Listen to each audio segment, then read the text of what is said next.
बिस्मिल्लाहिर्रहमानिर्रहीम अस्सलाम वालेकुम। मैं हूं अमानुल्लाह और आप देख रहे हैं मेरा यूट्यूब चैनल डॉक्टर अमान वीडियो। डियर व्यूवर, आज का जो हमारा लेक्चर है वो स्ट्रोंगोलाइड स्टरकुलरिस पे है। जैसा कि हम सारे लोग जानते हैं कि स्ट्रोंगोलाइड स्टरकुलरिस जो है ये मेंबर ऑफ नेमाटोड है और नेमाटोड में ये इंटेस्टिनल नेमाटोड से बिलोंग करता है, यानी कि ह्यूमन बीइंग के इंटेस्टाइन में डिजीज़ कॉज करता है। आज के इस लेक्चर में हम स्ट्रोंगोलाइड स्टरकुलरिस का इंट्रोडक्शन करेंगे, फिर थोड़ा सा इसकी इम्पॉर्टेंट प्रॉपर्टीज़ को डिस्कस कर लेंगे, फिर इसकी ट्रांसमिशन को डिस्कस करेंगे कि ये ह्यूमन बीइंग में कैसे ट्रांसमिट होता है, फिर लाइफ साइकिल, क्लिनिकल फाइंडिंग और फिर फाइनली लेबोरेटरी डायग्नोसिस डिस्कस करके हम आज का लेक्चर जो है वो ख़त्म कर लेंगे। तो चलते हैं अपने लेक्चर की तरफ। आज का भी ये लेक्चर पावर पॉइंट प्रेजेंटेशन पे है। अब हम स्टार्ट करते हैं अपना लेक्चर। सबसे पहले ये आप देख रहे हैं कि बैकग्राउंड में मैंने कुछ पिक्चर्स लगाई हुई है। ये स्ट्रोंगोलाइड स्टरकुलरिस की है कि एनाटॉमिकली जब आप देखते हैं स्ट्रोंगोलाइड स्टरकुलरिस को नेकेड आई से तो वो इस तरह होता है। आगे चलते हैं। स्ट्रोंगोलाइड स्टरकुलरिस जो है it usually measures 2 millimetre in length. ये एडल्ट वॉर्म की बात हो रही है कि एडल्ट वॉर्म जो है वो 2 मिलीमीटर इन लेंथ होता है and it is the smallest of the intestinal nematode. दूसरा जो कॉमन नेम है स्ट्रोंगोलाइड स्टरकुलरिस का, तो इसको थ्रेड वॉर्म कहा जाता है।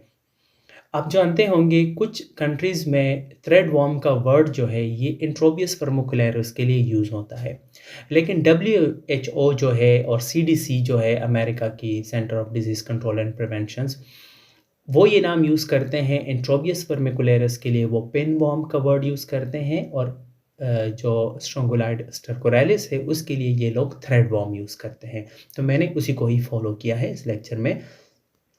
इसके अलावा स्ट्रोंगोलाइड स्टरकुलरिस की और भी कुछ स्पीशीज़ है स्टरकुलरिस के अलावा जो ह्यूमन बीइंग और अदर एनिमल्स में इन्फेक्शन कॉज करती है। तो इसलिए यहाँ मैंने लिखा है कि जो स्ट्रोंगोलाइड्स की स्पीशीज़ होती है they are generally host specific, यानी कि जिनका जो होस्ट होता है उसी के साथ ही स्पेसिफिक रहते हैं, दूसरे होस्ट को ये इन्फेक्ट नहीं करते और प्राइमरली वो होस्ट जो है वो ह्यूमन बीइंग है। हाँ, इसके अलावा कुछ अदर प्राइमेट्स जैसे चिंपैंजी है, मंकी है या डोमेस्टिक डॉग्स हैं, तो वहाँ पे भी स्ट्रोंगोलाइड्स के स्पीशीज़ जिसमें स्टरकुलरिस और दूसरे स्पीशीज़ हैं वो इन्फेक्शन कॉज कर सकते हैं।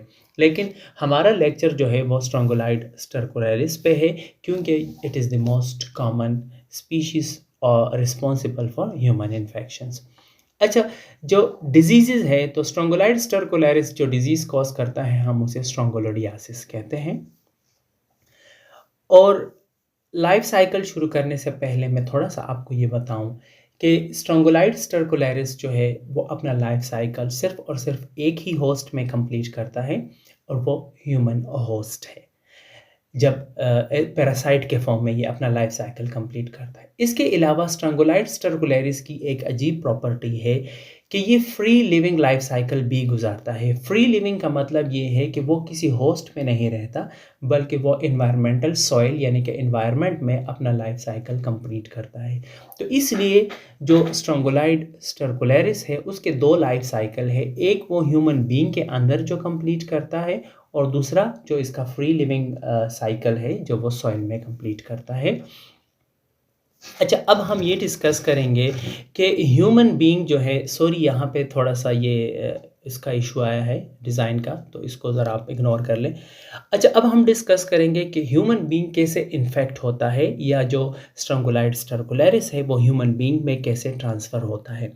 वैसे तो हमने जो हमारा इंट्रोडक्टरी लेक्चर था नेमाटोड के बारे में, वहाँ हमने ये बात डिस्कस की थी, लेकिन अगेन मैं ये बताऊँ कि जो फिलेरिफॉर्म लार्वी है स्ट्रोंगोलाइड स्टरकुलरिस की, जो infective form of the larvae है, वो प्रेज़ेंट होती है सॉइल में और जब ह्यूमन बीइंग उन सॉइल की तरफ जाता है, तो जब ह्यूमन बीइंग उन लार्वी के साथ फिलेरिफॉर्म लार्वी के साथ कॉन्टैक्ट में आता है, तो इन लार्वी की एबिलिटी होती है कि ये ह्यूमन स्किन्स को पेनिट्रेट करके ह्यूमन बीइंग के बॉडी के अंदर ट्रांसफ़र हो जाती है। अब हम चलते हैं लाइफ साइकिल को डायग्राम की तरह की मदद से समझते हैं। अब हम ह्यूमन बीइंग से शुरू करते हैं कि ये जो फिलेरिफॉर्म लार्वी है which is infectious form of the Strongyloides stercoralis, ये प्रेजेंट होती है यूजुअली कंटामिनेटेड सॉइल में। कौन से कंटामिनेटेड सॉइल? जो इन्फेक्टेड ह्यूमन बीइंग के स्टूल से कंटामिनेट हुई होती है। तो जब ह्यूमन बीइंग इन इन्फेक्टेड लार्वी इन्फेक्शियस लार्वी के साथ कांटेक्ट में आता है तो these larvae penetrate the human skin और ये ह्यूमन बॉडी के अंदर चली जाती है। ह्यूमन बॉडी के अंदर ये ब्लड स्ट्रीम का हिस्सा बनती है और ब्लड स्ट्रीम से ये ह्यूमन इंटेस्टाइन तक पहुंचती है। कुछ लार्वी जो है वो हार्ट लंग माइग्रेशन को फॉलो करती है। हार्ट लंग माइग्रेशंस हमने स्कैरियस मेम्ब्रोकॉइड में डिस्कस किया था कि ये जब ब्लड स्ट्रीम में एंटर होती है तो ब्लड स्ट्रीम से ये पोर्टल वेन के ज़रिए लिवर में जाती है, लिवर से ये फिर हार्ट में जाती है और हार्ट में जाती है, हार्ट से फिर ये लंग्स के लिए आती है ऑक्सीजनेशन के लिए ब्लड के साथ। फिर लंग्स में ये क्या करते हैं कि लंग्स टिश्यू को ये लार्वी पेनिट्रेट करती है और एल्व्यूलर स्पेसेस में बाहर आके ट्रेकिया से ऊपर ये इस तरह फिर दोबारा जो है ओसोफेगस और ओसोफेगस से नीचे ये स्मॉल इंटेस्टाइन में आती है। ठीक है, लेकिन स्ट्रोंगोलाइड स्टर्कोलेरिस जो है कुछ और रास्तों से भी डायरेक्टली फिर ब्लड स्ट्रीम से स्मॉल इंटेस्टाइन में आती है, लेकिन जो मेजर रूट है वो यही हार्ट लंग माइग्रेशन का है कि ब्लड स्ट्रीम से ये पोर्टल सर्कुलेशन के थ्रू लिवर से जमा होकर ये हार्ट से फिर ऑक्सीजनेशन के लिए लंग्स में आते हैं ब्लड के साथ और लंग्स में फिर ये पेनिट्रेट होकर एल्व्यूलर स्पेसेस और ट्रेकिया से ऊपर और ये इस तरह नीचे आते हैं। तो ये मेजर रूट है इनके फॉलोअप का। जब ये स्मॉल इंटेस्टाइन में पहुंचते हैं तो स्मॉल इंटेस्टाइन में ये मेच्योर होके एडल्ट वॉर्म बन जाते हैं। ठीक है, अब जब ये एडल्ट वॉर्म बनते हैं तो फीमेल जो है वो इंटेस्टिनल वॉल के जो म्यूकोजा है उसमें अपने आप को अंदर छुपा देती है, हाइड कर देती है और वहाँ पे फिर फीमेल्स जो है वो एग्स देती है। इसलिए एग्स जो है ये इंटेस्टाइन के अंदर ही एम्ब्रियोनेट होते हैं और इंटेस्टिनल वॉल से फिर ये एम्ब्रियोनेटेड एग से लार्वी बाहर आता है in the intestine of the human being. लेकिन इस स्टेज पे ये रैबिडिटिफॉर्म लार्वी होता है। हमने पढ़ा था कि रैबिडिटिफॉर्म लार्वी और फिलेरिफॉर्म वॉल लार्वी जो है ये different stages of the larvae of the Strongyloides stercoralis है। तो ये रैबिडिटिफॉर्म लार्वी जो होता है ये फिर पास आउट होता है स्टूल के साथ ह्यूमन बीइंग के बॉडी से। लेकिन यहाँ एक और इम्पॉर्टेंट फीचर है स्ट्रैंगुलाइड स्टर्कुलैरिस का जिसे हम ऑटो इन्फेक्शन कहते हैं, इसको भी डिस्कस करते हैं। कभी कभी इस तरह होता है ह्यूमन बीइंग के बॉडी में कि जो रैबिडिटिफॉर्म लार्वी है वो ह्यूमन बॉडी से स्टूल के साथ बाहर नहीं जाती। लाइक फॉर एग्जांपल अगर किसी को कॉन्स्टिपेशन है तो वो 2-3 दिन तक अगर स्टूल पास नहीं करता तो इस रैबिडिटिफॉर्म लार्वी को टाइम मिल जाता है और ये रैबिडिटिफॉर्म लार्वी से जो है फिलेरिफॉर्म लार्वी जो इन्फेक्शियस लार्वी है उसमें कन्वर्ट हो जाता है। तो ये फिलेरिफॉर्म लार्वी जो है अगेन ह्यूमन स्किन को या तो इंटेस्टिनल म्यूकोजा को या पेरेनियल यानी कि एनस के आसपास जो स्किन है उसको पेनिट्रेट करके दोबारा उसमें ह्यूमन उसी इन्फेक्टेड पर्सन के ब्लड स्ट्रीम में एंटर हो जाता है और दोबारा जो है इंटेस्टाइन तक पहुंचता है और एडल्ट वॉर्म में डेवलप हो जाता है। तो ये साइकिल जो है ह्यूमन बीइंग के अंदर भी चलता है और इसको ऑटो इन्फेक्शन कहते हैं। ठीक है, अब हम आते हैं अगेन इसी पॉइंट पे कि रैबिडिटिफॉर्म लार्वी जो है वो जब स्टूल में बाहर आता है तो बाहर आने के बाद या तो ये रैबिडिटिफॉर्म लार्वी जो है डायरेक्टली फिलेरिफॉर्म लार्वी में कन्वर्ट हो जाता है जो infectious form of the larvae है और इस स्टेज से फिलेरिफॉर्म लार्वी से जो स्ट्रैंगुलाइड स्टर्कुलैरिस है वो इन्वायरमेंट में डायरेक्टली मैच्योर वॉर्म्स में डिफ्रेंशिएट नहीं होता क्योंकि इस स्टेज पे ये नॉन फीडिंग लार्वी है और ये वेट करता है ह्यूमन बीइंग का या अदर होस्ट का कि वो आ जाए और ये ह्यूमन बीइंग या उस होस्ट में एंटर हो जाए और उसके अंदर फिर ये मैच्योर हो जाए एडल्ट वॉर्म में। जबकि कुछ रैबिडिटिफॉर्म लार्वी जो है वो डायरेक्टली एडल्ट वॉर्म में डिफ्रेंशिएट हो जाते हैं। वो मेल और फीमेल दोनों वॉर्म हो सकते हैं। तो ये मेल और फीमेल वॉर्म जो है एनवायरनमेंट में मैटिंग करते हैं और फिर जाहिर है फीमेल एग्स देती हैं और ये एग्स जो है फिर रैबिडिटिफॉर्म लार्वी बाहर आता है कुछ रेब्रेटिफॉर्म लार्वी जो है वो दोबारा एडल्ट मेल और फीमेल में कन्वर्ट हो जाते हैं, जबकि कुछ रेब्रेटिफॉर्म लार्वी जो है वो फिलेरिफॉर्म लार्वी में कन्वर्ट हो जाते हैं। और ये फिलेरिफॉर्म लार्वी जो है ये इन्वायरमेंट में फ्री लिविंग फॉर्म में एडल्ट वॉर्म में मिच्योर नहीं हो सकती। इसको हमेशा एक होस्ट की ज़रूरत होती है और ये होस्ट में जाके फिर हार्ट लंग माइग्रेशन और फिर होस्ट के स्मॉल इंटेस्टाइन में ये एडल्ट वॉर्म में मिच्योर होती है या डिफरेंशिएट होती है। तो इसलिए जो डायग्नोस्टिक स्टेज है स्ट्रैंगुलाइड्स टर्कुलैरिस का वो लार्वी है, क्योंकि स्ट्रैंगुलाइड्स टर्कुलैरिस के जो एग्स है वो स्टूल के साथ बाहर नहीं आते, क्योंकि जो फीमेल वॉर्म है वो इंटेस्टिनल म्यूकोजा के अंदर अपने आप को छुपा देती है और वहाँ पे एग्स देती हैं, तो इसलिए वो एग्स स्टूल के साथ नहीं आते। तो वो एग्स जब लार्वी उन एग्स से जब लार्वी बाहर आता है तो ये लार्वी इंटेस्टिनल म्यूकोजा से बाहर आते हैं इंटेस्टिनल ल्यूमेन में। तो इसलिए स्टूल के साथ हमेशा रेब्रेटिफॉर्म लार्वी आते हैं। कभी कभी फिलेरिफॉर्म लार्वी भी स्टूल में आ जाते हैं। जो इससे आगे की स्टेज है वो उन वक्त में आती है जब ह्यूमन बीइंग जो है किसी वजह से स्टूल पास आउट नहीं करता और रेब्रेटिफॉर्म लार्वी को टाइम मिलता है कि वो इनसाइड द इंटेस्टाइन जो है रेब्रेटिफॉर्म लार्वी के स्टेज से इन्फेक्शियस फिलेरिफॉर्म लार्वी के स्टेज में मैच्योर हो जाए या कन्वर्ट हो जाए। और जो इन्फेक्शियस स्टेज है ह्यूमन बीइंग के लिए वो फिलेरिफॉर्म नॉन फीडिंग लार्वी है स्ट्रैंगुलाइड्स टर्कुलैरिस की, जो पेनिट्रेट करती है ह्यूमन बीइंग के स्किन को। यूजुअली जो फीट का स्किन है यानी कि जो पैरों का स्किन है वहाँ से पेनिट्रेट होके अंदर आती है, क्योंकि जाहिर है ये पैरों के साथ कॉन्टैक्ट में आती है।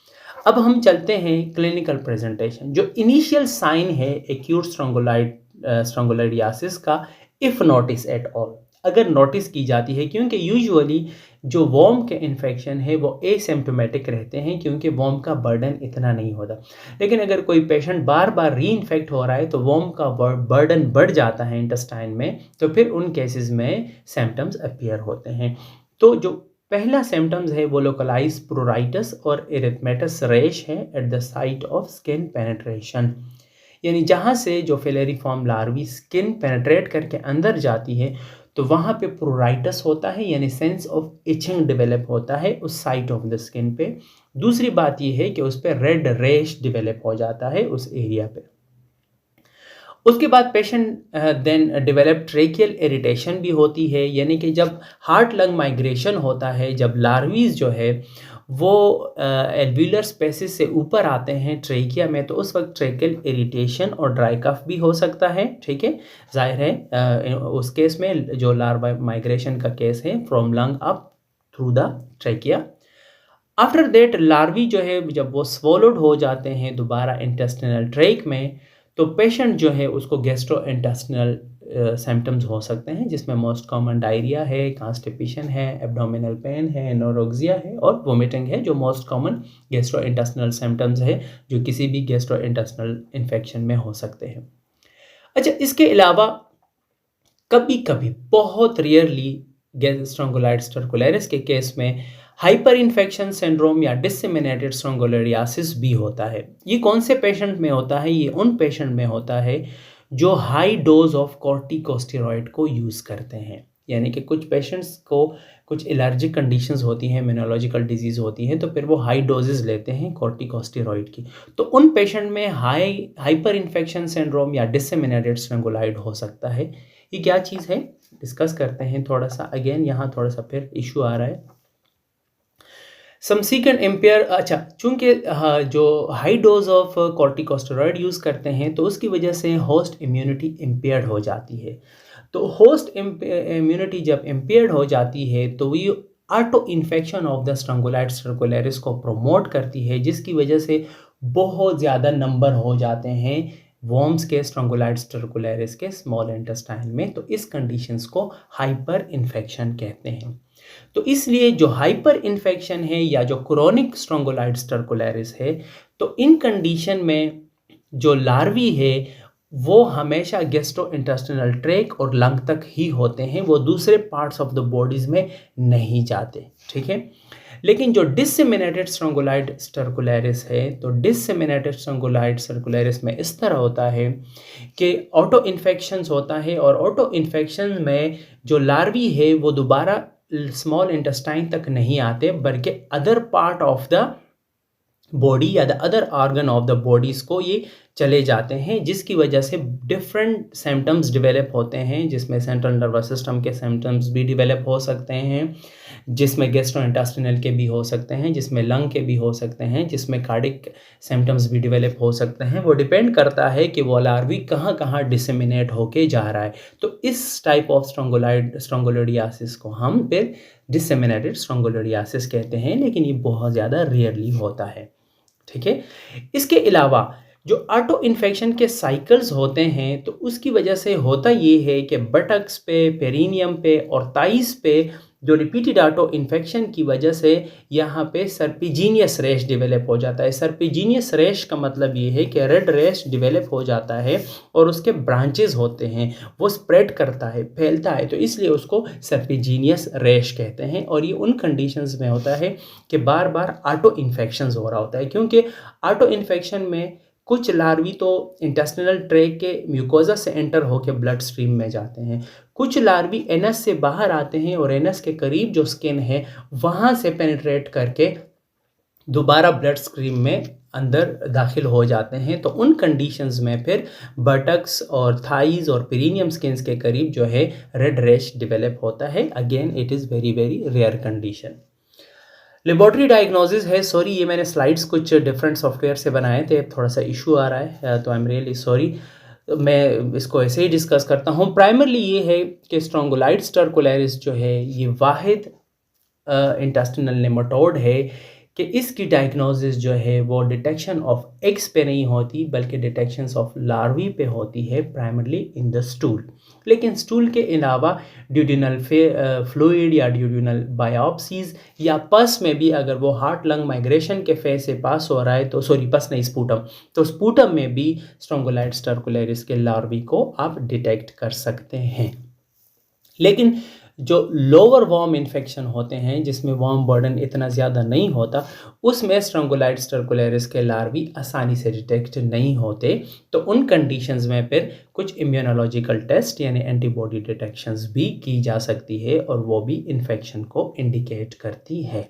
तो प्राइमरली हम लार्वी को डिटेक्ट करते हैं स्टूल या अदर स्पेसिमेन में। अगर लार्वी डिटेक्ट नहीं होता तो फिर हम जो है सीरोलॉजिकल डायग्नोसिस की तरफ भी जा सकते हैं।